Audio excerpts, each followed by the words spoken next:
السلام علیکم ورحمۃ اللہ وبرکاتہ۔ آج کا ہمارا سبق طلاق دینے کا طریقہ۔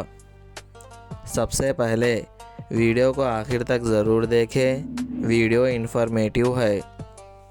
جب میاں بیوی میں اختلاف اور جھگڑا ہو تو سب سے پہلے دونوں اسے ٹھنڈے دماغ سے حل کرنے کی کوشش کریں اور عفو درگزر سے کام لے اور اللہ تعالیٰ سے آپسی محبت کے لیے خوب دعائیں کرے۔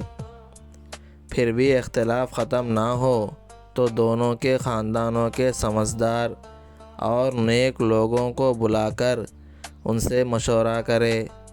اس کے بعد بھی تعلقات بہتر نہ ہو تو آخری درجے میں صرف ایک طلاق دے۔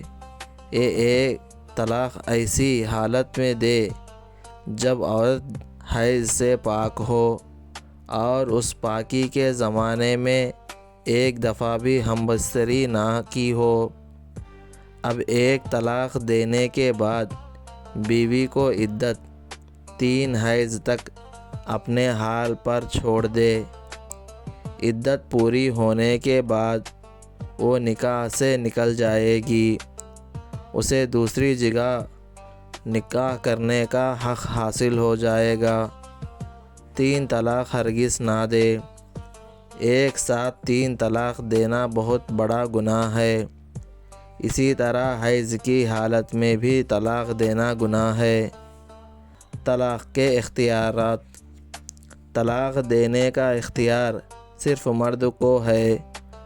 جب مرد نے طلاق دے دی تو پڑ گئی، عورت کا اس میں کچھ بھی بس نہیں، چاہیے قبول کرے یا نہ کرے، چاہے عورت سامنے ہو یا نہ ہو، ہر طرح طلاق واقع ہو جائے گی۔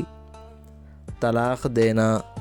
اگر شوہر نے صاف لفظوں میں طلاق دے دی تو زبان سے نکلتے ہی طلاق پڑ جائے گی، چاہے طلاق دینے کی نیت ہو یا نہ ہو، بلکہ ہنسی مذاق میں بھی دے دی تو ہو جائے گی، طلاق واقع ہو جائے گا۔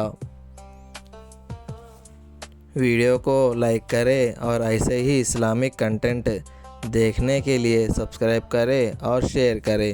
جزاک اللہ خیرا۔ السلام علیکم۔